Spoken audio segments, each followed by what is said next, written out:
دو کرم ہے شہ بطحا تیرا،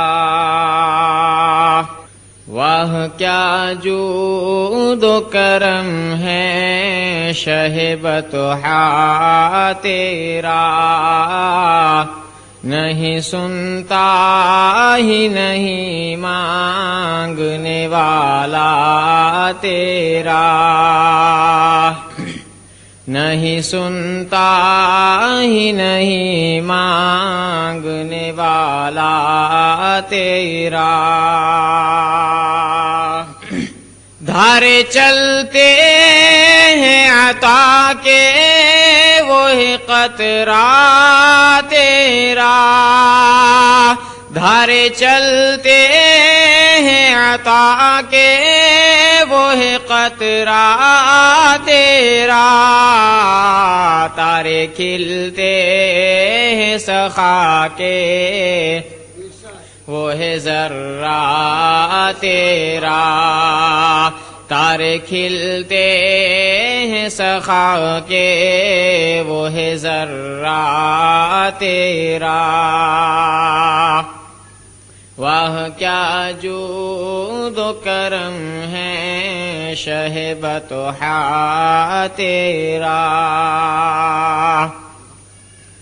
میں تو مالک ہی کہوں گا کہ ہوں مالک کے حبیب، میں تو مالک ہی کہوں گا کہ ہوں مالک کے حبیب، یعنی محبوب محب میں نہیں میرا تیرا،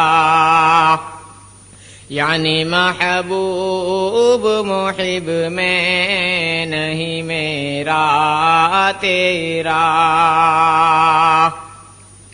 فرش والے تیری شوکت کا علو کیا جانے، فرش والے تیری شوکت کا علو کیا جانے، خسروا عرش پہ اڑتا ہے پھریرا تیرا، خسروا عرش پہ اڑتا ہے پھریرا تیرا، اللہ پاک پڑھ لیجئے، اللہم صلی علی سیدنا مولانا محمد،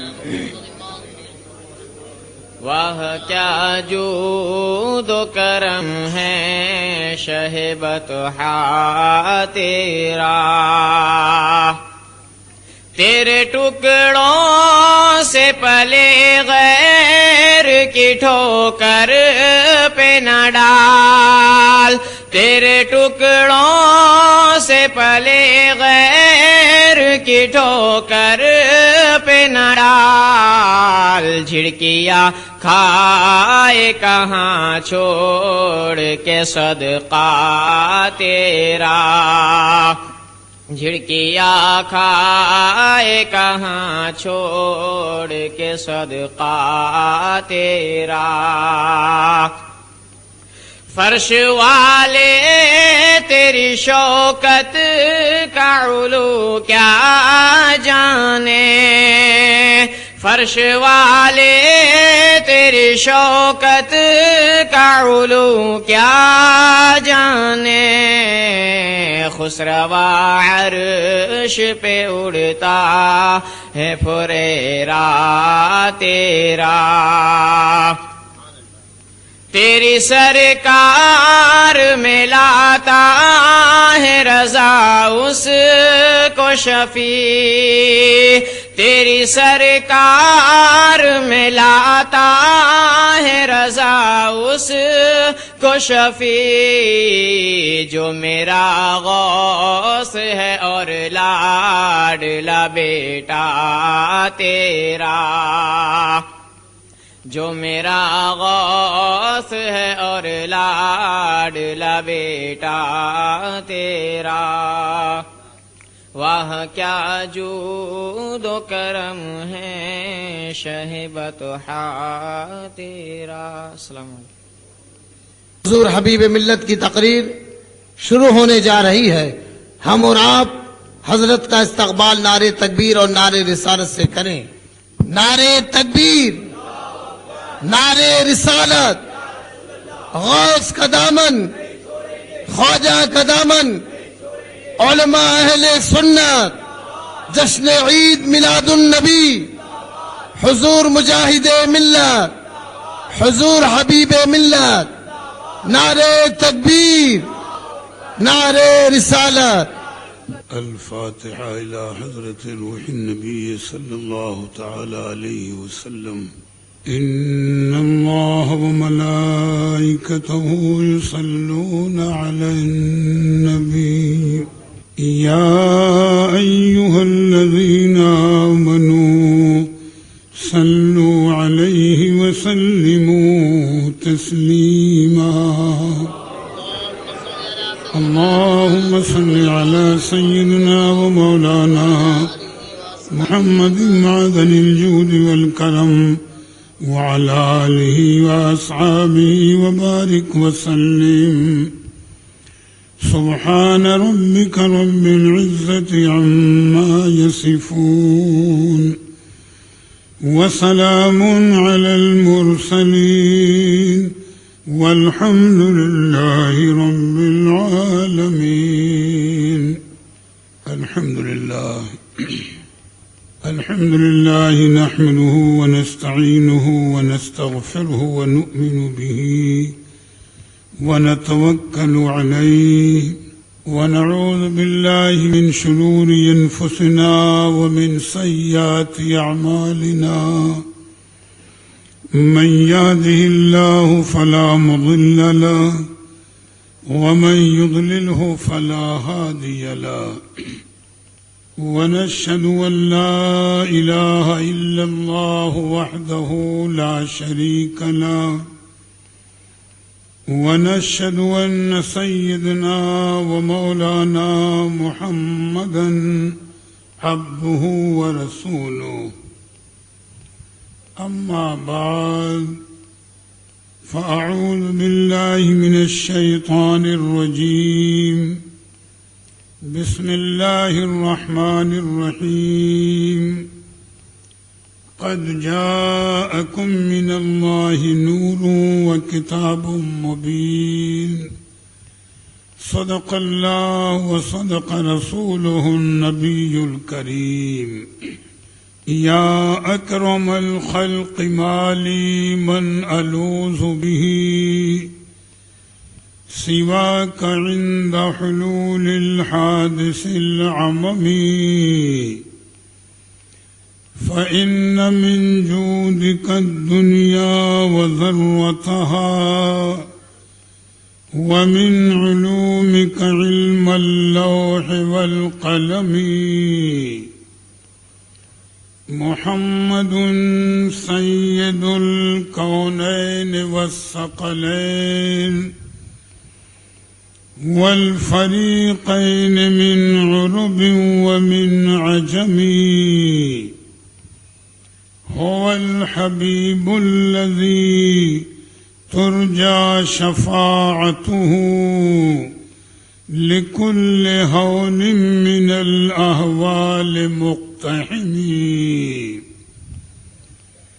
غوث اعظم بمن بے سر و ساما مدد.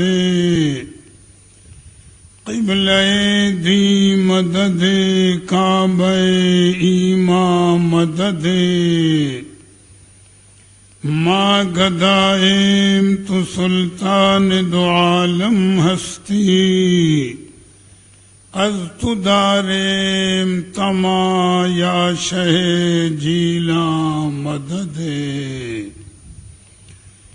بگردا بے بلا افتاد کشتی. ضعیفان شکستارا تو پشتی. بحق خواجہ عثمان ہاروں مدد کن یا معین الدین چشتی. الطفیل سید سالار مسعود زمان شیر حق شاہ شہیداں فاتح ہندوستان فاتح و غالب کنم برہر یکے از دشمنا ہمرا خوشحال گرداں اے خدائے دو جہاں. ایک مرتبہ ادب کے ساتھ درود پاک کا نذرانہ پیش کریں.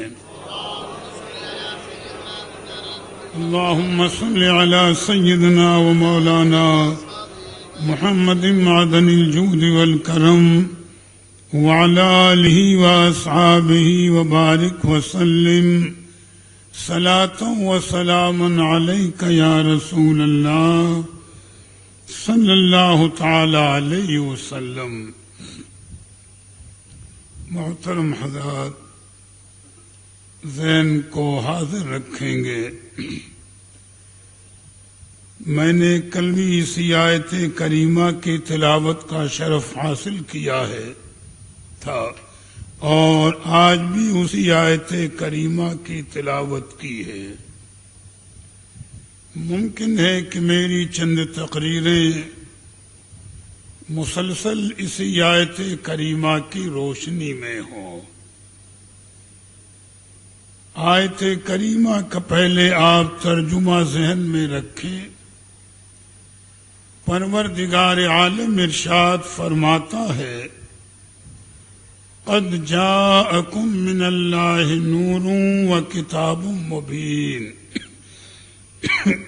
یعنی اے لوگوں، تحقیق کہ تمہارے پاس اللہ کی جانب سے ایک نور آیا اور روشن کتاب آئی. میں نے بھی بارہا اس موضوع پر شاید باتیں بتائی ہوں گی یا علماء سے بھی آپ نے تقریریں سنی ہوں گی.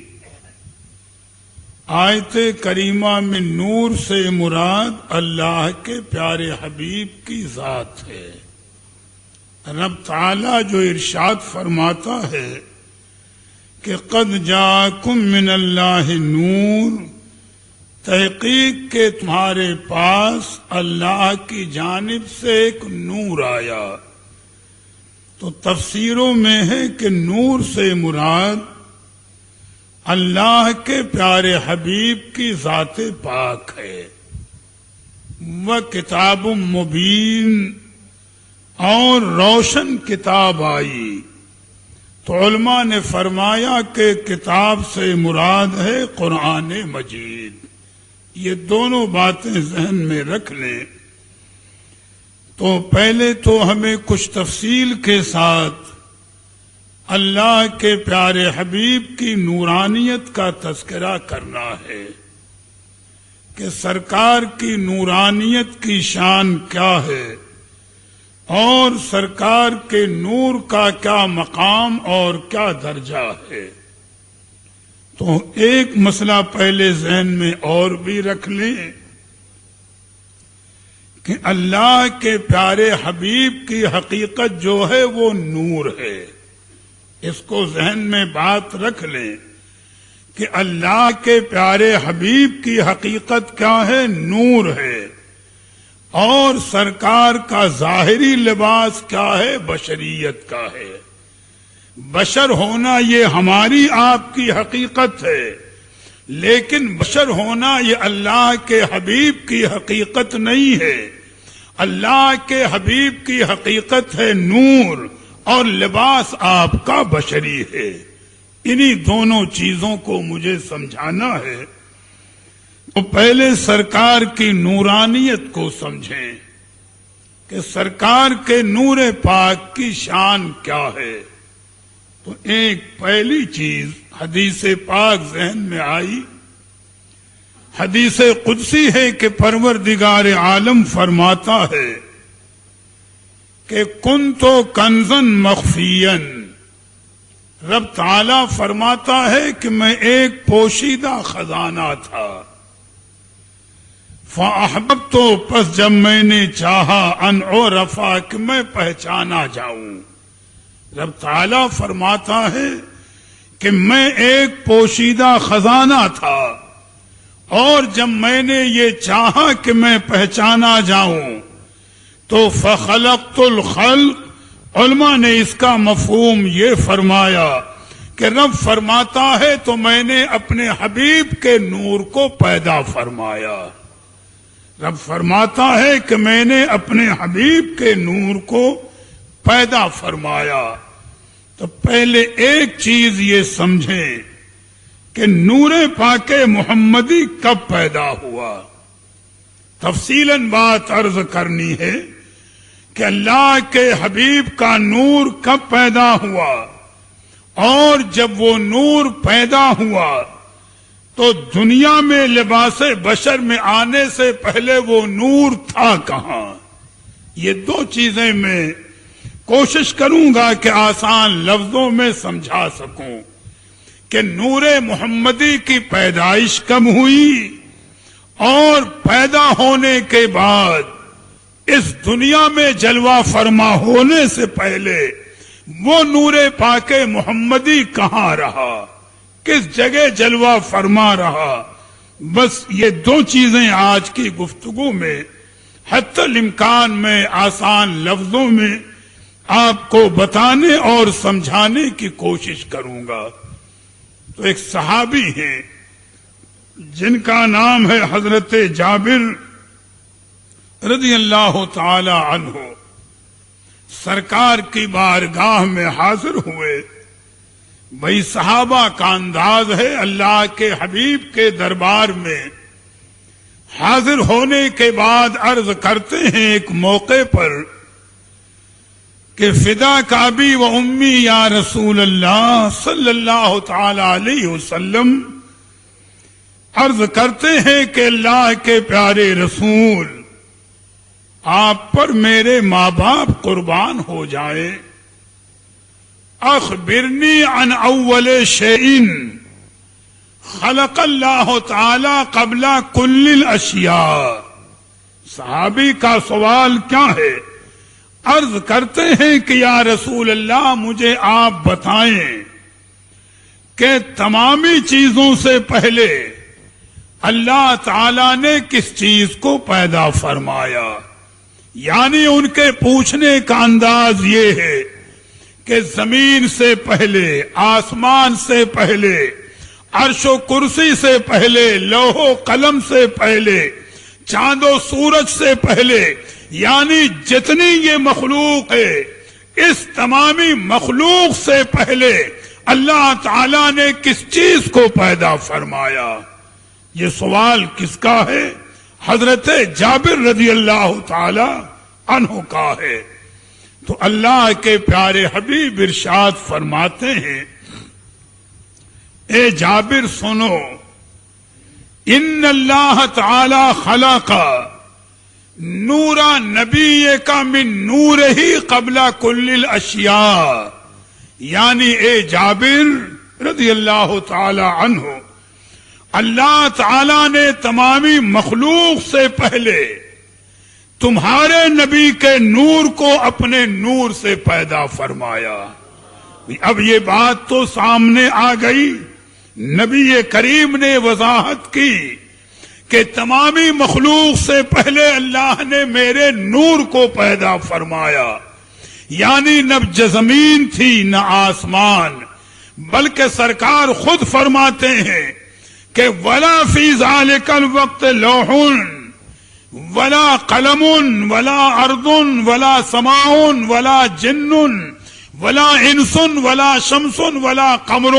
یعنی یہ لمبی حدیث ہے، سرکار نے فرمایا کہ اے جابر، تمہارے نبی کے نور کو اللہ تعالیٰ نے تمامی چیزوں سے پہلے پیدا فرمایا، اور اس وقت نہ یہ زمین تھی نہ آسمان تھا، نہ چاند نہ سورج نہ عرش نہ کرسی نہ لوح و قلم نہ جنات و انسان، کوئی مخلوق نہیں تھی جب تمہارے نبی کا نور پیدا ہوا۔ تو یہ تو ماننا پڑے گا کہ اللہ نے اپنے حبیب کے نور کو لامکان میں پیدا فرمایا. بھائی مکان کے معنی ہے جگہ کے، اور لامکان کے معنی ہے کہ کوئی جگہ نہیں. تو زمین ہے تو بھی اس کو جگہ کہیں گے، آسمان بھی جگہ ہے، عرش بھی جگہ ہے، کرسی بھی جگہ ہے، لوح و قلم بھی جگہ ہے. تو مطلب یہ کہ جب نبی کا نور پیدا ہوا تو نہ کوئی جگہ تھی نہ کوئی چیز تھی، تو نور کہاں پیدا ہوا؟ لامکان میں پیدا ہوا. اسی کو اعلیٰ حضرت نے فرمایا کہ وہی لامکان کے مکی ہوئے، وہی لامکان کے مکی ہوئے، سر عرش تخت نشیں ہوئے. وہ نبی ہے جن کے مکان، وہ خدا ہے جس کا مکان ہے. تو اللہ تعالیٰ نے اپنے کرم سے اپنے حبیب کے نور کو لامکان میں پیدا فرمایا. اور اب دوسری حدیث شریف سنیے. پھر جب تک مشیت ایزدی رہی، جب تک اللہ تعالیٰ کی مرضی رہی، مشیت رہی، وہ نور لامکان میں رہا اور اپنے رب کی حمد و ثنا بیان کرتا رہا، رب تعالیٰ کی عبادت کرتا رہا.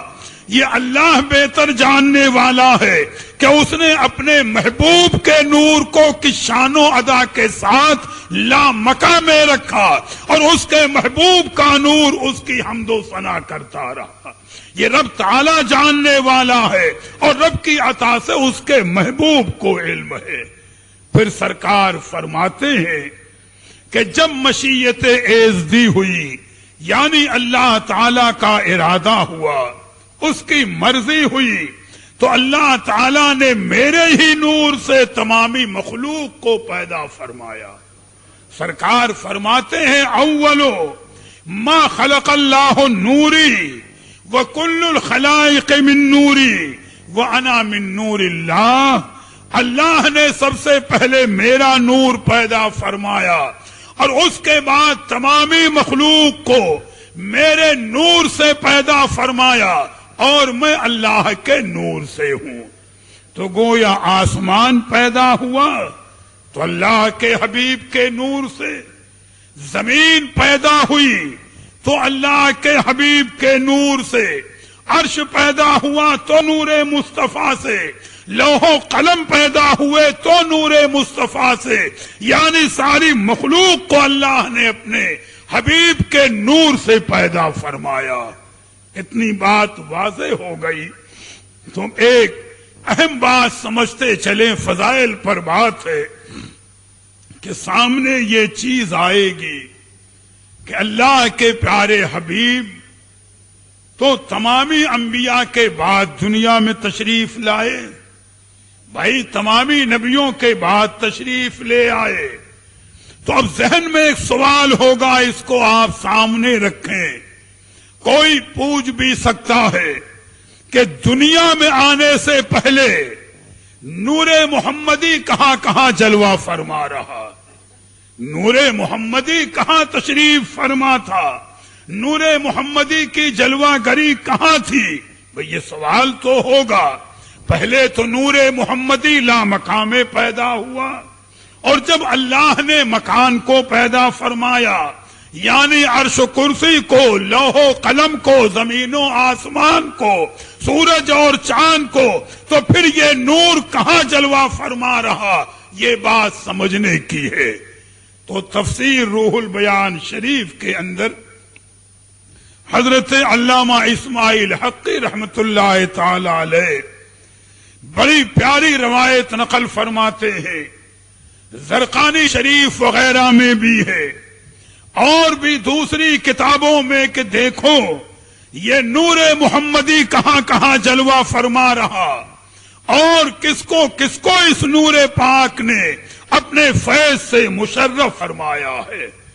علامہ زرقانی بھی نقل فرماتے ہیں، روح البیان شریف کے اندر بھی ہے کہ ایک مرتبہ حضرت روح الامین بارگاہ نبی کریم میں حاضر ہیں. حضرت جبریل علیہ السلام اللہ کے پیارے حبیب کے دربار میں حاضر ہیں. تو سرکار فرماتے ہیں اے جبریل یہ بتاؤ تمہاری عمر کتنی ہوگی؟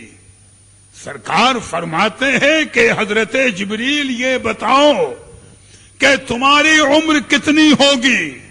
میاں ممکن ہے بدعقیدہ وہاں بھی کہے کہ جب نبی کو علم غیب تو حضرت جبریل سے ان کی عمر کیوں پوچھ رہے؟ بھائی جب اعتراض ہی کرنے پر کوئی آئے تو اس کا کوئی علاج نہیں ہے، اس کے ذہن میں بات آ سکتی ہے، لیکن روایت کو سننا تو اندازہ لگے گا، آپ کو علم ہوگا کہ نبی کے علم کی شان کیا ہے اور نبی کے نور کی شان کیا ہے۔ سرکار فرماتے ہیں کہ حضرت جبریل یہ بتاؤ کہ تمہاری عمر کتنی ہے؟ تو حضرت جبریل علیہ السلام عرض کرتے ہیں یا رسول اللہ صلی اللہ تعالی علیہ وسلم، مجھے اپنی عمر کا صحیح علم تو نہیں ہے کہ کتنے ہزار برس کی ہے یا کتنے لاکھ برس کی ہے، اس کا تو مجھے علم نہیں ہے، البتہ ایک اندازہ میں عرض کرتا ہوں یا رسول اللہ کہ جب اللہ تعالی نے مجھے پیدا فرمایا اور مجھے سدرۃ المنتہا پر رہنے کی جگہ عطا فرمائی تو سدرۃ المنتہا کے آگے ہی تو عرش کا معاملہ ہے، تو کہتے ہیں کہ جب مجھے اس مقام پر رب تعالی نے رہنے کے لیے جگہ عطا فرمائی اور میں بارگاہ رب میں حاضر ہو کر اس کی عبادت اور حمد و ثنا کرتا رہا تو میں نے یہ دیکھا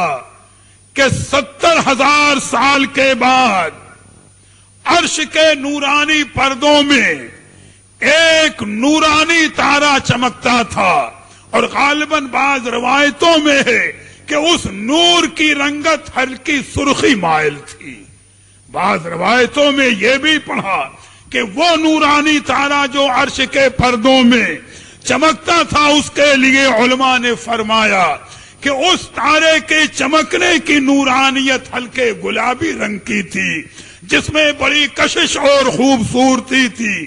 تو عرض کرتے ہیں کہ یا رسول اللہ عرش کے نورانی پردوں میں وہ تارا 70,000 سال کے بعد ایک مرتبہ چمکتا تھا اور میں نے اس تارے کو 72,000 مرتبہ چمکتے دیکھا ہے۔ بھیا اب حساب جوڑو کہ 70,000 سال کے بعد وہ نورانی تارا ایک مرتبہ چمکتا تھا اور حضرت جبریل کہہ رہے ہیں کہ میں نے اسے 72,000 مرتبے چمکتے دیکھا ہے۔ تب کتنی عمر ہوگی؟ کتنے لاکھ یا کروڑ برس کے حساب جوڑیں تو اللہ کے حبیب نے فرمایا، دیکھو سرکار کے علم پاک کی شان اور نورانیت کی، ارشاد فرمایا اے جبریل جانتے ہو جس نورانی تارے کو تم نے عرش کے پردوں میں 70,000 سال کے بعد ایک مرتبہ چمکتے دیکھا اور 72,000 مرتبہ تم نے دیکھا ہے، جانتے ہو وہ نورانی تارا کون تھا؟ اس نورانی تارے کو پہچانتے ہو؟ وہ کس کا نور تھا؟ تو حضرت جبریل عرض کرتے ہیں یا رسول اللہ اس کا مجھے علم نہیں ہے کہ وہ نورانی تارا کون تھا، وہ کس کا نور تھا، اللہ بہتر جاننے والا ہے۔ تو اللہ کے حبیب فرماتے ہیں اے حضرت جبریل سنو، وہ نورانی تارا جسے تم نے 72,000 مرتبہ عرش کے پردوں میں چمکتے ہوئے دیکھا ہے تو وہ نورانی تارا کوئی اور نہیں تھا، واللہ انا ذالک الکوکب، خدا کی قسم وہ میرا نور تھا جو عرش کے پردوں میں چمک رہا تھا۔ اندازہ لگاؤ کہ نور پاک مصطفیٰ کتنے کروڑ برس یا کتنی مدت، یعنی یہ تو حضرت جبریل نے اپنا اندازہ بتایا اور ان کے دیکھنے سے نہ جانے کتنے پہلے وہ نور پاک مصطفیٰ تارے کی شکل میں عرش کے پردوں میں چمک رہا تھا، تو یہ جاننے والا پروردگار عالم ہے۔ کہ وہ نور پاک مصطفیٰ دنیا میں آنے سے پہلے کروڑوں برس عرش کے پردوں میں چمکا ہے، بارگاہ رب میں رہ کر کے اس نے فیض پایا ہے۔ تو اس سے سرکار کی نورانیت کا بھی اندازہ لگائے، سرکار کے علم پاک کا بھی اندازہ لگائے، اور ایک چیز سوچیں کہ جب نور پاک مصطفیٰ اتنی مدت بارگاہ رب میں رہا ہے تو رب نے کیسا کیسا نوازا ہوگا، کیسی کیسی عنایتیں فرمائی ہوں گی، کیسے کیسے انعام و اکرام فرمائے ہوں گے، اور کیسے کیسے مرتبے عطا کیے ہوں گے، میاں ہماری عقلیں اس کا اندازہ نہیں لگا سکتی۔ حقیقت یہی ہے۔ تو ایک جواب تو یہ ملا کہ وہ نور پاک مصطفیٰ دنیا میں آنے سے پہلے عرش کے پردوں میں چمکتا رہا، عرش کو مشرف اور مکرم فرماتا رہا۔ پھر آگے کی دو چار روایتیں تفصیلاً جو حدیث پاک میں آتی ہیں عرض کر دوں، درود پاک پڑھ لیں۔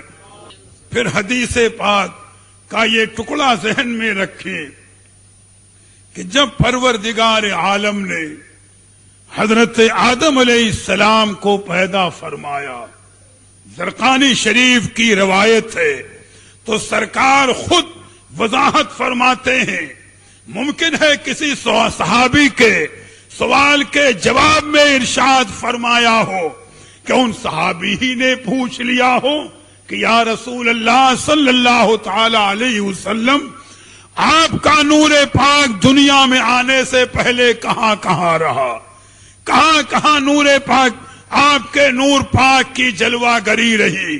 تو سرکار خود فرماتے ہیں، گویا ان کے جواب میں ارشاد فرماتے ہیں کہ جب پروردگار عالم نے حضرت آدم علیہ السلام کو پیدا فرمایا تو فرماتے ہیں کان نوری فی صلبہ، تو میرا نور ان کی پشت میں جلوہ گر رہا، عرش کے پردوں میں چمکا۔ اور جب آدم علیہ السلام کو پیدا فرمایا تو پھر اس نور پاک محمدی کو رب تعالی نے حضرت آدم علیہ السلام کی پشت میں منتقل فرمایا، عرش کو نور محمدی نے فیض پہنچایا، اور اب حضرت آدم علیہ السلام کو یہ نور اپنے فیض سے مالا مال فرما رہا ہے۔ اور جب تک مشیت ایزدی رہی، یہ نور پاک محمدی حضرت آدم علیہ السلام کو مشرف اور مکرم فرماتا رہا، بلکہ بعض بزرگوں نے تو ارشاد فرمایا کہ سجدہ تو بظاہر حضرت آدم علیہ السلام کی طرف تھا فرشتوں کا، جو واقعہ موجود ہے قرآن مجید میں بھی ذکر کیا گیا ہے، رب تعالیٰ نے فرمایا، لیکن صوفیاء کرام نے اپنے انداز پر فرمایا کہ حقیقتاً سجدہ وہ آدم علیہ السلام کے لیے نہیں تھا، وہ سجدہ دراصل تعظیم نور محمدی کے لیے تھا جو ان میں جلوہ فرما ہے۔ اس کو جیسے بلا تمثیل آپ یوں سمجھ لیں کہ بھئی ہم سجدہ کرتے ہیں نماز میں، جب بھی نماز پڑھیں، فرض ہو، نفل ہو، سنت ہو یا سجدہ تلاوت ہو، تو سجدہ ہم کرتے ہیں، اور نماز میں نیت بھی کرتے ہیں کہ منہ میرا طرف کعبہ شریف کے، بھئی پچھم ہے کی رخ پر سجدہ ہوتا ہے، لیکن کیا خانہ کعبہ کو آپ یا ہم سجدہ کرتے ہیں؟ خانہ کعبہ کی طرف سجدہ ہوتا ہے، اور سجدہ اللہ تعالی کے لیے ہوتا ہے۔ فرق سمجھ میں آ گیا ہوگا۔ خانہ کعبہ کے رخ پر سجدہ ہوتا ہے، یعنی خانہ کعبہ جو ہے وہ اس کی طرف سجدہ ہوتا ہے، یعنی وہ مسجود الیہ ہے، اور خدا کی ذات مسجود لہو ہے۔ سجدہ خدا کے لیے لیکن ہوتا ہے خانہ کعبہ کی طرف۔ تو ایسے ہی صوفیاء نے فرمایا کہ چونکہ پشت آدم علیہ السلام میں نور محمدی جلوہ فرما تھا، وہ نور محمدی کے امین تھے، تو سجدہ آدم علیہ السلام کی طرف تھا، لیکن سجدہ نور محمدی کی تعظیم کے لیے تھا۔ میاں وہاں نور پاک مصطفیٰ رہا تو آدم علیہ السلام کو مشرف اور مکرم فرماتا رہا، اور جب تک مشیت ایزدی رہی اس نور پاک محمدی نے حضرت آدم علیہ السلام کو مستفیض فرمایا۔ خود سرکار فرماتے ہیں اس کے بعد پھر میرا نور منتقل ہوتا رہا پاک پیٹھوں سے پاک پیٹوں کی طرف، پاک پیٹوں سے پاک پیٹھوں کی جانب نور پاک میرا منتقل ہوتا ہوا آیا۔ تو سرکار فرماتے ہیں کہ جب حضرت نوح علیہ السلام اپنی کشتی میں بیٹھے تو کلمات یہی ہیں کہ فرمایا کانا نوری فی صلبہی وہو فی سفینتہی، کہ جب حضرت نوح علیہ السلام اپنی کشتی میں بیٹھے تو اس وقت میرا نور حضرت نوح کی پشت میں جلوہ گر تھا۔ سرکار فرماتے ہیں جب حضرت نوح علیہ السلام اپنی کشتی میں بیٹھے طوفان کے موقع پر تو فرماتے ہیں کہ میرا نور حضرت نوح علیہ السلام کی پیٹھ میں جلوہ گر تھا۔ تو بعض صوفیاء کرام نے ارشاد فرمایا کہ جس طرح وہاں نور محمدی پشت آدم میں جلوہ گر تھا تو اسی نور کے صدقے حضرت آدم علیہ السلام کی تعظیم کے لیے فرشتوں نے سجدہ کیا، ورنہ حقیقتاً تعظیم نور محمدی کے لیے تھا۔ تو ایسے ہی بلا تمثیل جب نور پاک محمدی حضرت نور کی پشت میں ہے تو یہ اسی نور کی برکت ہے کہ کشتی نور طوفان سے پار ہو کر کنارے لگ رہی ہے۔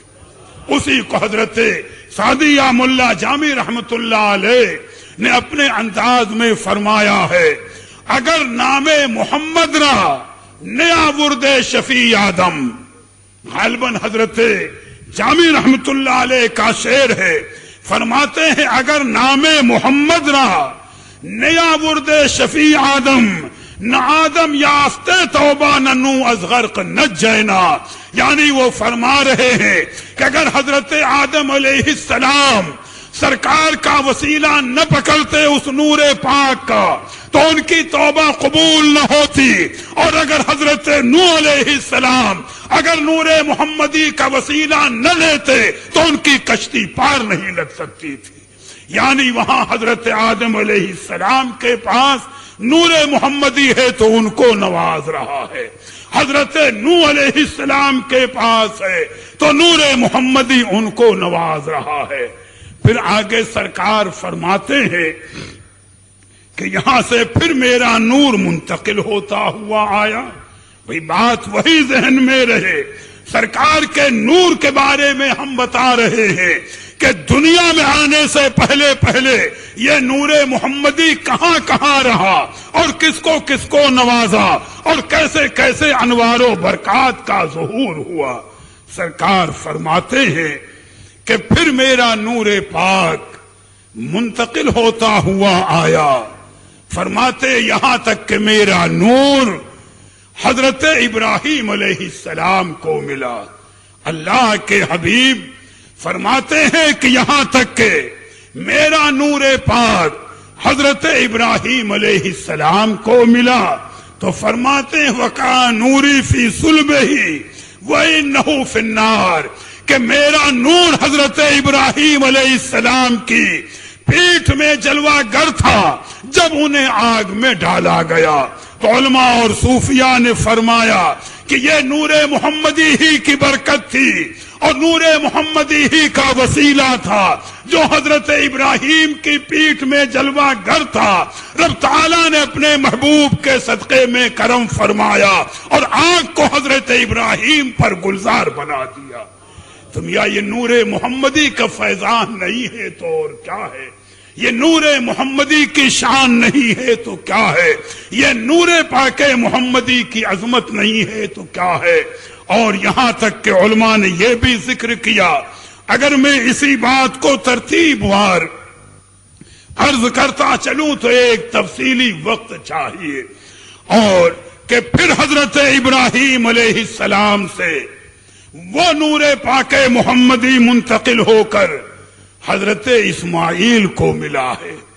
تو علماء نے ذکر کیا زرقانی شریف وغیرہ کی روایت ہے کہ جب حضرت ابراہیم علیہ السلام نے حضرت اسماعیل علیہ السلام کو میدان منا میں، جہاں پر آج حاجی قربانی کرتا ہے، اللہ تعالی کے حکم سے ذبح کرنے کے لیے زمین پر لٹایا، گردن پر چھری بھی رکھی، سب واقعات معلوم ہیں، تو فرماتے ہیں کہ اس وقت نور محمدی بطور امانت کے حضرت اسماعیل کی پشت میں جلوہ گر تھا۔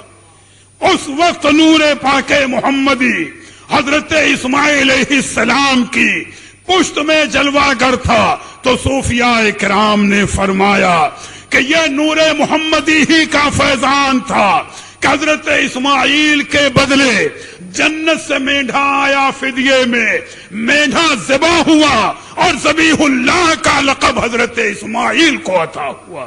فرمایا یہ فیضان ہے نور محمدی کا۔ تو آپ دیکھو کہ یہ نور جہاں جہاں جلوہ گر ہے، جہاں جہاں موجود ہے، کیسے کیسے انوار و برکات کا ظہور ہو رہا ہے، کیسی کیسی اس کی شانیں ظاہر ہو رہی ہیں۔ جہاں رہا ہے اپنے فیض و کرم سے ہر اس مقام کو، اس ذات کو نوازا ہے۔ ایک بات تمثیلاً عرض کر دیں کہ ایک چیز یہ ہے کہ آخر نور پاک محمدی سب کے آخر میں جلوہ فرما ہوا، ایک چیز سمجھانے کی ہے، اس تفصیل کو اور بھی عرض کریں گے ہم کہ آخر کیا وجہ ہے کہ نور پاک محمدی تمامی انبیاء کے بعد دنیا میں جلوہ فرما ہوا لباس بشری میں۔ تو اس کی ایک بڑی پیاری وجہ ہمارے علماء اور صوفیاء نے بیان فرمائی کہ بھئی زمین سے پہلے، آسمان سے پہلے، عرش و کرسی سے پہلے، لوح و قلم سے پہلے، ہر چیز سے پہلے نور پاک مصطفیٰ کی جلوہ گری، اور دنیا میں تمامی انبیاء کے بعد سرکار کی جلوہ گری۔ اس میں راز اور حکمت کیا ہے، بس ایک تمثیل دے کر کے ہم بات کو سمجھا دیں۔ درود پاک پڑھ لیں بلند آواز سے۔ ہمارے علماء کبار، ہمارے اکابر علماء اکثر ایک مثال دے کر کے فرمایا کرتے تھے، بات کو سمجھ لیں، اسی پر میں گفتگو کی تکمیل کروں گا۔ علماء فرماتے تھے مثال کے طور پر آپ نے اپنے گھر کے آنگن میں یا مکان کے باہر صحن میں یا کھیت میں گلاب کا ایک پودا لگایا، پودا تیار ہوا، اس میں پھول کھلا، بات کو سمجھتے چلیں گے، آسان سی مثال ہے۔ اب اگر آپ اس گلاب کے پیڑ کے قریب کھڑے ہو جائیں اور یہ کہیں کہ اے گلاب کے پھول تجھ پر میرا احسان ہے، بھئی آپ کو کہنے کا حق ہے، اس لیے کہ پودا آپ نے لگایا ہے، آپ کا وجود پھول سے پہلے ہے، تو آپ کہہ سکتے ہیں کہ اے گلاب کے پھول تجھ پر میرا احسان ہے کہ میں نے پودا لگایا۔ تو بھائی زمین بھی کہہ سکتی ہے کہ میرا بھی احسان ہے کہ میں نے اسے اپنی گود میں پالا ہے، چونکہ زمین بھی گلاب کے پھول سے پہلے ہے۔ اور سورج بھی کہہ سکتا ہے کہ میں نے روشنی کے ذریعے اس کو فائدہ پہنچایا۔ بھئی ہوا بھی کہہ سکتی ہے کہ میں نے بھی اس کو فائدہ پہنچایا، پانی کہہ سکتا ہے کہ میں نے بھی اسے فائدہ پہنچایا۔ تو اب گلاب کا ایک پھول ہے، اس پر آپ کا بھی احسان ہے، زمین کا بھی احسان، چاند و سورج کا بھی احسان، پانی اور ہوا کا بھی احسان۔ اور اس لیے کہ یہ تمامی چیزیں پھول سے پہلے ہیں اور پھول ان سب کے بعد ہے نا، پھول پر سب کا احسان۔ بھئی اگر آپ پودا نہ لگاتے تو پھول کہاں کھلتا، زمین اگر اپنی گود میں پرورش نہ کرتی تو بھئی اس کے اندر کہاں صلاحیت آتی۔ تو پھول ایک ہے لیکن اس پر آپ کا بھی احسان ہے، زمین کا بھی احسان، چاند و سورج کا بھی احسان، ہوا اور پانی کا بھی احسان. کیوں کہ یہ چیزیں پھول سے پہلے ہیں اور پھول ان سب کے بعد ہے. تو بلا تمثیل صوفیاء کرام نے ایک نقطہ بیان فرمایا کہ اگر اس تمامی مخلوق کے بعد، کائنات کے پیدا ہونے کے بعد اللہ اپنے محبوب کے نور کو پیدا فرماتا تو ممکن تھا کہ زمین کہتی میرا بھی احسان کہ مصطفیٰ میرے اوپر چلے ہیں. سورج کہتا کہ میں نے روشنی پہنچائی ہے، بادل کہتا کہ میں نے پانی پہنچایا، یا دوسرے انبیاء کرام کہتے کہ میں نے اللہ کے حبیب کے نور کی پرورش کی. لیکن جب تمامی مخلوق سے پہلے اللہ نے اپنے حبیب کے نور کو پیدا فرمایا اور اسی نور سے ہر مخلوق کو پیدا کیا تو ہر مخلوق پر احسان ہے نور محمدی کا، اور نور محمدی پر احسان ہے صرف پروردگار عالم کا. یہ راز ہے اور یہ حکمت ہے کہ مرضی رب نہیں تھی کہ میرے محبوب پر کسی کا کوئی احسان ہو، کوئی احسان جتا سکے کہ میرے محبوب پر اس کا احسان ہے، بلکہ مشیت عزتی یہی تھی کہ جو کچھ ہو احسان و کرم میرے محبوب پر میرا ہے، اور میرے محبوب کا احسان ساری کائنات پر ہے. اس لیے نور محمدی کی تخلیق ساری کائنات سے پہلے ہوئی. تو اللہ کے حبیب حضرت جابر کے جواب میں فرماتے ہیں کہ یا جابرو ان اللہ تعالی خلق نورا نبیک من نورہ قبل کل الاشیاء. یعنی اے جابر، اللہ تعالیٰ نے تمہارے نبی کے نور کو اپنے نور سے پہلے تمامی مخلوق سے پہلے پیدا فرمایا ہے، اور ساری مخلوق کو تمہارے نبی کے نور سے پیدا فرمایا. تو دونوں باتیں واضح ہو گئی کہ ساری مخلوق سے پہلے نور مصطفیٰ پیدا ہوا، اور پیدا ہونے کے بعد جب رب تعالیٰ نے مخلوق کو پیدا فرمایا تو وہ نور پاک مصطفیٰ کبھی عرش کے پردوں میں جلوہ فرما رہا، کبھی پشت آدم میں جلوہ فرما رہا، کبھی پشت نوح میں جلوہ فرما رہا. جہاں جہاں رہا اپنے فیض و کرم سے انہیں مالا مال فرماتا رہا. آج یہیں تک میری گفتگو ہوگی، کل انشاءاللہ دوسرے جز کو عرض کریں گے. درود شریف پڑھ لیں تو پیدائش پاک عرض کر دوں. اللہم صلی علی سیدنا و مولانا محمد معدن الجود والکرم وعلی آلہ و اصحابہ وبارک وسلم. جب یہ نظام عالم بگڑ چکا تھا، دنیا گمراہ ہو چکی تھی، ہر طرف کفر و شرک کا دورہ تھا، تو اس نظام عالم کو سنوارنے کے لیے ہمارے آپ کا آقا و مولا حضور مدنی تاجدار اللہ کے محبوب حضور دانائے غیوب روحی فدا ہو جناب محمد الرسول اللہ صلی اللہ تعالی علیہ وسلم ربیع الاول شریف کے مہینے میں دوشنبے کے دن 12 تاریخ صبح صادق کے وقت باہزارہ جاہو جلال جلوہ فرما ہوئے سرکار قیامت پر تمامی انبیاء، حور و غلماں، ملائکہ، غرض کے ساری کائنات نے ہدیہ درود و سلام پیش کی. کعبے کے بدرو دجا تم پہ کروڑا درود، کعبے کے بدرو دجا تم پہ کروڑا درود، طیبہ کے شمس و ضحیٰ تم پہ کروڑا درود.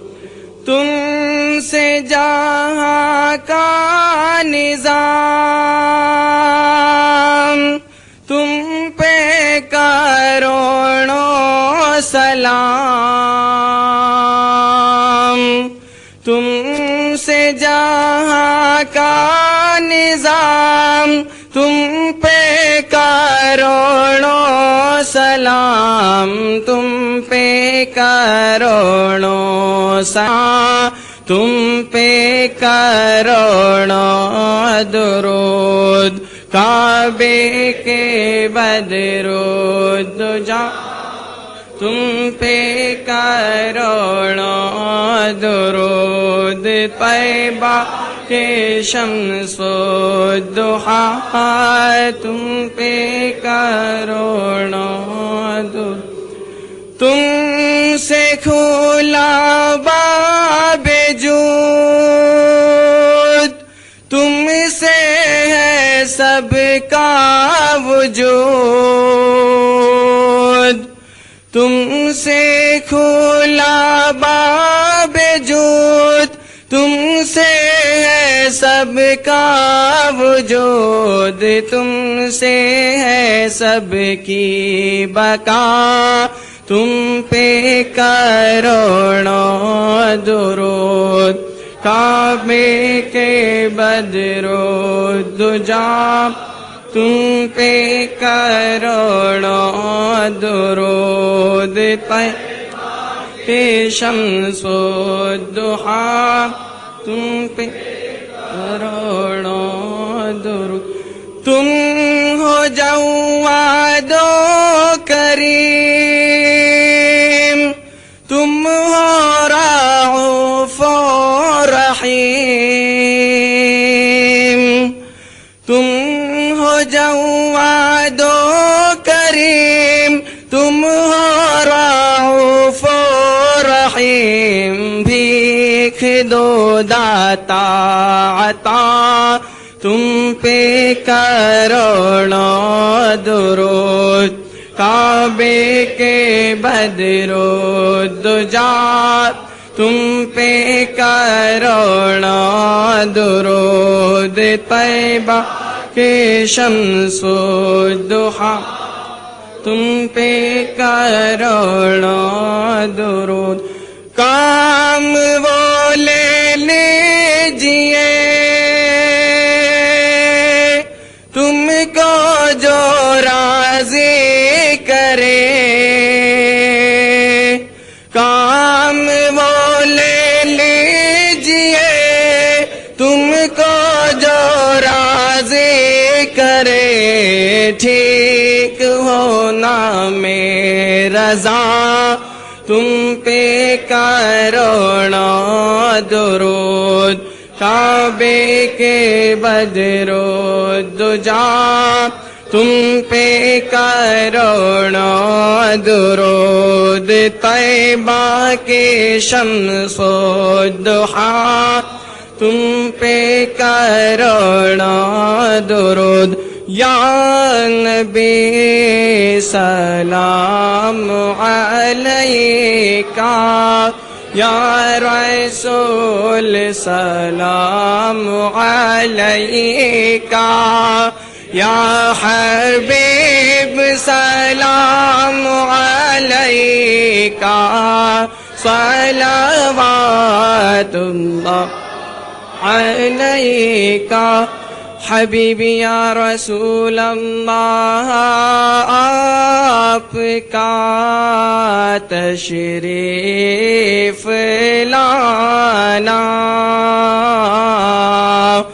وقت بھی کتنا سہانا جگمگا اٹھا زمانہ حوریں گاتی تھے ترانہ یا نبی سلام علیکہ یا رسول سلام علیکہ یا حبیب سلام علیکہ صلوات اللہ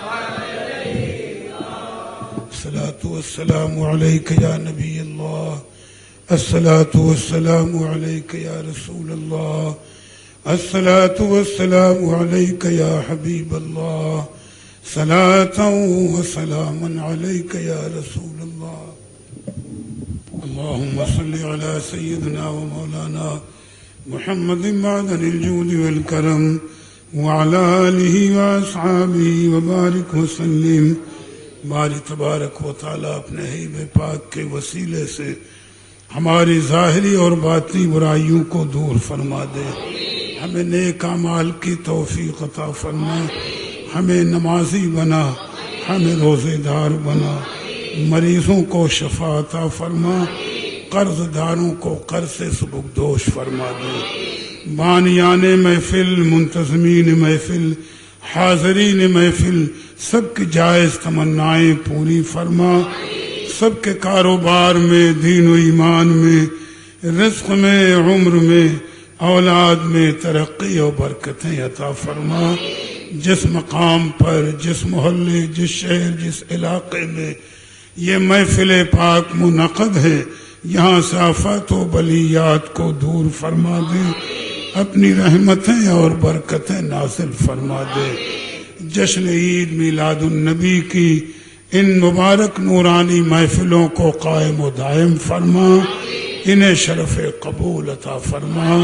وصلی اللہ تعالی علی خیر خلقہ محمد وآلہ واصحابہ اجمعین برحمتک یا ارحم الراحمین. الفاتحہ. ان اللہ وملائکتہ یصلون علی النبی یا ایہا الذین آمنوا صلوا علیہ وسلموا تسلیما. اللہم صل علی سیدنا محمد معدن الجود والکرم وعلى آلہ واصحابہ وبارک وسلم. سبحان ربک رب العزة عما یصفون وسلام علی المرسلین والحمد للہ رب العالمین. جس پہ بھیجے خدا خود درود و سلام. جس پہ بھیجے خدا خود درود و سلام. اس مسیح دو عالم پہ لاکھوں سلام. جن کے آنے کی خبریں پیغمبر نے دی, جن کے آنے کی تیاریاں رب نے کی, جن کے آنے سے چمکے جمی آسمان. اس جمی کے اجالوں پہ لاکھوں سلام. جس پہ بھیجے خدا خود درود و سلام. اس مسیح دو عالم پہ لاکھوں سلام. جن کے آنے سے ایمان ہم کو ملا, جن کے آنے سے قرآن ہم کو ملا. جن کے آنے سے ایمان ہم کو ملا, جن کے آنے سے قرآن ہم کو ملا. اس کی تعریف تورات میں کی گئی. اس کتابوں کے داتا پہ لاکھوں سلام. جس پہ بھیجے خدا خود درود و سلام. اس مسیح دو عالم پہ لاکھوں سلام. چاند جن کے اشارے سے دو ٹکڑے ہوا, کنکروں نے بھی کلمہ انہی کا پڑھا. چاند جن کے اشارے سے دو ٹکڑے ہوا, کنکروں نے بھی کلمہ انہی کا پڑھا. دیکھ کر معجزہ ہر کے کہنے لگا, آپ کی شان قدرت پہ لاکھوں سلام. جس پہ بھیجے خدا خود درود و سلام. اس مسیح دو عالم پہ لاکھوں سلام